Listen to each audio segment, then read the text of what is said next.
The question is about the citta nupassana, contemplation on the mind, noting of the mind, or wandering mind, or thinking mind, or planning mind, any mental phenomena, thoughts. So when one notes the thoughts, just now we have mentioned, to understand properly, the thinking or the noting is the mental phenomena, the mind. But the object of the thought can be both physical or mental. How? Like supposing you've been to, say, Japan, and you want to recall your experience there, then when you think about Japan, then the object of that thought is physical, because you are thinking about the places you have been around and meeting people there. All these are physical objects. So in that case, the object of noting is physical. But a person who thinks some ideas or thought, speculations or ideas or opinions or phenomena, then the object of the thought is also mental, and the noting mind is mental. Both are mental, the object and the noting mind is. In that case, if you are thinking about some person or some place or some object, then the object of noting is a physical and the noting mind is a mental.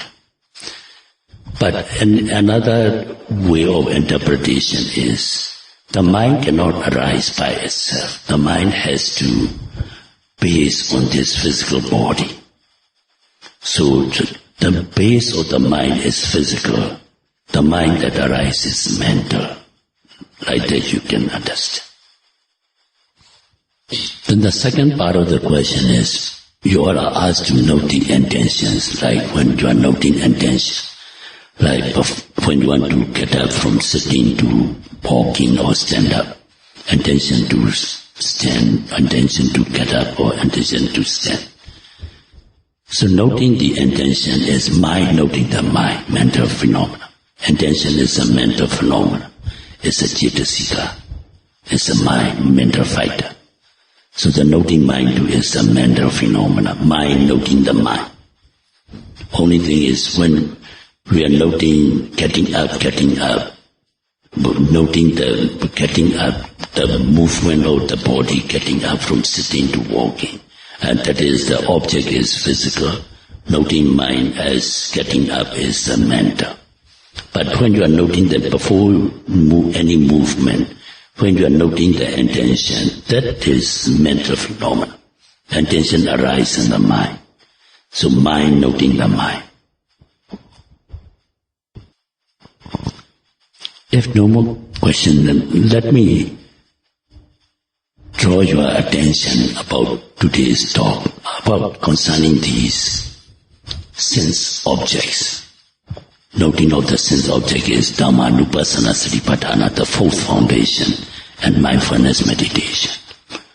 So noting of the, here I want to draw your attention, means it is very interesting and very inspiring if you can understand that how Buddha's the wisdom is how tremendous than beyond thinking power.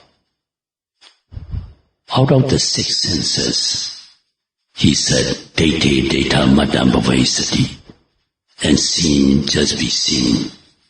Sute sutta madam bhavesati, and hearing just be hearing. Then for smelling, tasting and touching, these three he combined together and he said, Mute muta madam bhavesati. And muta, the right translation is arriving, meaning in coming in contact. Just note as coming in contact or coming into condition. And the sixth sense for thinking, vinyati vinyana madam bhavesati. Really amazing Buddha's wisdom is. That's why his wisdom is regarded as omniscient. Because the acting mechanism, if we just review, oftentimes many explain in detail about how these ayatana, sense objects and sense spaces, they take place on condition.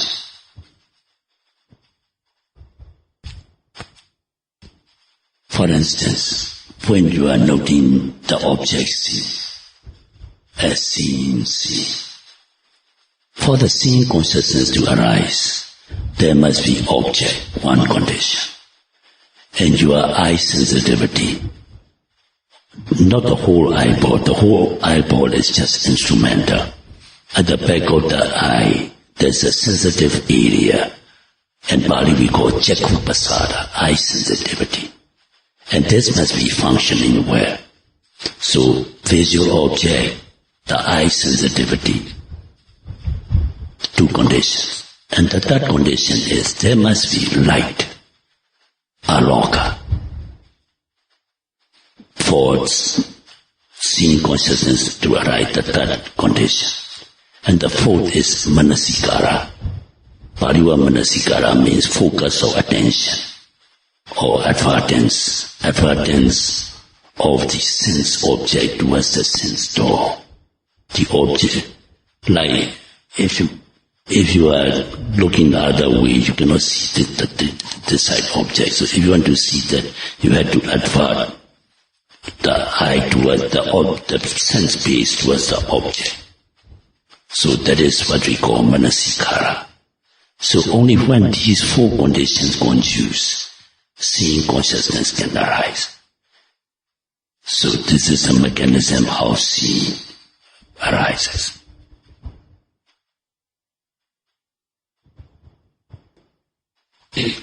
So for hearing, similarly, there must be the song. Object of hearing is a song. There must be a song. Then one's hearing, ear sensitivity, sota pasada, like jakku pasada, eye sensitivity. And the ear, this is just external ear. The ear is to track the sound. Actually, it cannot hear. The sensitive area and the ear is the cause of hearing consciousness. So sota pasada, second condition. And here there must be akasa, a space. If there is a barrier like what we are talking, if a person is inside, because of the thick wall, they cannot hear from inside. Or if somebody talking inside, we cannot hear from outside, because there is a barrier. So for the sound wave to travel, there must be a space, akasa, the third condition. And the fourth is saying, manasikara, the mind must turn its advertence towards the object.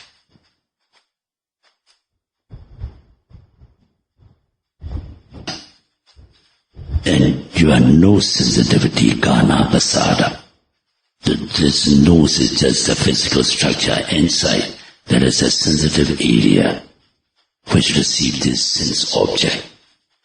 So nose pasada, kana pasada, or nose sensitivity must be functioning. Then there must be wind, water, because wind has to carry the essence of the taste, and it must come direct contact with the nose. Here, please take note of it. And seeing and hearing, the object and sense base does not come direct contact.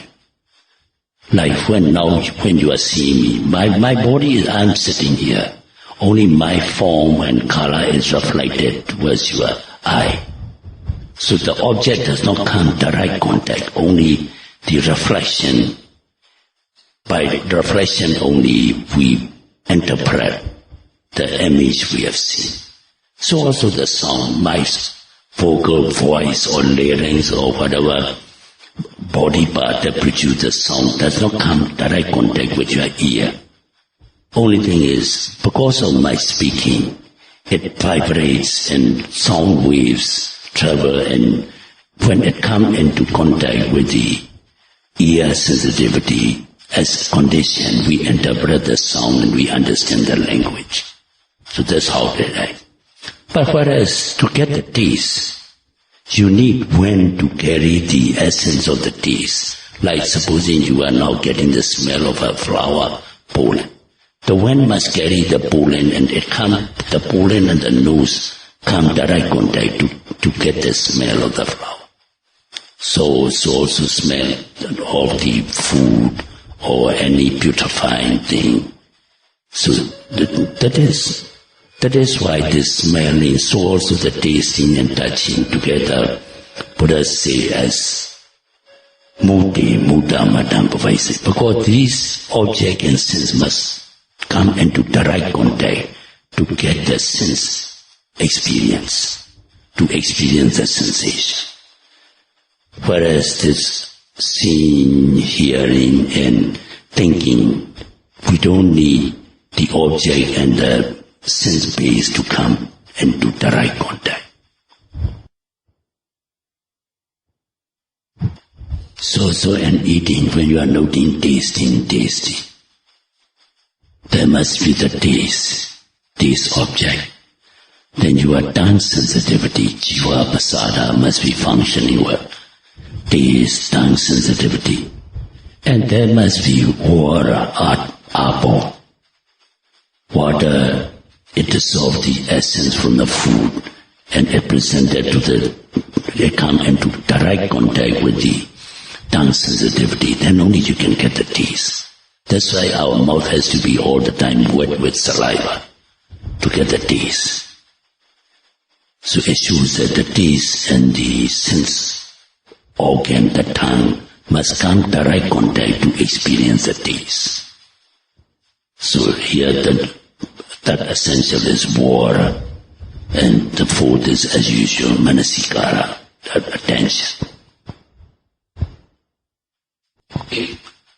So also when we are noting the touching sensation, tactile, there must be tactile object. Then this is we call Padavaramana, tactile object. Then our body sensitivity, our kaya pasada. Kaya means body, pasada means sensitivity. Body must be sensitive. Kaya pasada. And these two must come direct contact. Then only we can experience body sensation or touching sensation. As whether like with your clothing you are putting on, you feel either smooth or rough or medium is experienced because the object and your sense base is coming into direct contact. That's why these three senses, smelling, tasting and touching, have put it because they are the same phenomena, because the object and the sense base must come direct contact. Buddha used the word mudde, mudda, madam, bhavaisati. And out of the six senses, seeing, hearing and thinking, and he mentioned individually. And that's why his wisdom is amazing. A condition for thinking is same. Just now I've already explained to you. There must be the mind and the mental object. So mental object can be either physical or mental.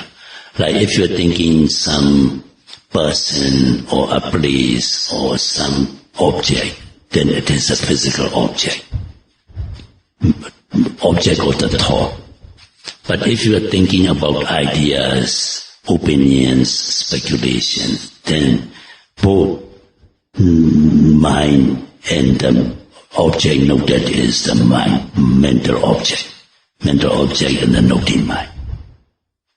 And here, as a base, we need physical base. And in our Buddha's teaching, we call it Hadaya Watu. Hadaya Watu and Abhidhamma you'll find as heart base. Hadaya means heart base. Here too, another interesting thing I want to point you out is, it is interesting when we compare with medical science. If you have studied about something held knowledge. And medical science, mind space is usually attributed to the brain. But here I just now said, mind base is heart, cardiac, water. So here seems to be contradictory. In fact, no. In fact, Buddha's wisdom is amazing. Because there are two types of mind. Mind in Pali we call citta. If you have studied some Abhidhamma, you can understand that. Mind has got two levels. One is conscious mind and another is subconscious mind. Subconscious mind it begins with the conception, what we call patisandhi citta. The very first thought moment arises in the mother, for a human being in the mother's womb, when the sperm and ovum fertilize, and when there is we call a being to be conceived, is ready due to one's karma, and coming of these three, then a being is conceived in the mind. And from that time, until that time and the interval between death and that moment is Juti Citta. We call Pali word Juti means death. Citta means consciousness. That consciousness, rebirth consciousness, and intermediate. Intermediate is we call Bhavanga Citta. Pali word Bhavanga Citta is translated in English as life continuum, because it is the continuous stream that what we call life. For this particular life, we live according to this Bhavanga Citta. And that is at the subconscious level, like when we have fallen asleep, this Bhavanga Citta is taking place, subconscious mind. And this subconscious mind or Bhavanga Citta is based on heart. Not as what in medical science they call it brain base, is another citta, what we call vritti citta, process thought. Like a person sleeping, when one go and wake up or due to very harsh or strong sound, and he was wake up from the dream. So when he is asleep, it is Bhavanga Citta, subconscious mind. And when he was stimulated to waking up, our consciousness began. And that is we call vritti citta. There are two levels. Like in a stream, there are two currents. Upper current and lower current. Lower current is normal current flowing. Upper current is influenced by weather conditions. Wind, sun, heat. Like that. So mind has got two levels, because it is coming up and down like this. So when, like, some object is presented to the eye or the sense door, like eye, ear, nose, mouth, body and mind, then the mind will come up to receive it. And that is what we call vritti citta, process thought. And when it finishes, like now here, ding, ding, ding. So when the sound ends, it falls back to subconscious level, and that becomes Bhavanga Citta. So Bhavanga Citta, or life stream, or contain life, as it is translated, life continuum, the continuous flow of life, depends on the heart. For the vritti citta, it depends on the brain. And so no contradictory. The only thing is the medical science does not recognize, or they cannot acknowledge, or they cannot come aware, they are not aware of this Bhavanga Citta. That's the only difference. But Buddha is so thorough in his knowledge, he mentioned this level. And it is in accordance with the medical knowledge also. Conscious level, supposing this is a criteria level, if it goes down, it is subconscious, is farther down unconscious, a farther down coma, and a farther down death.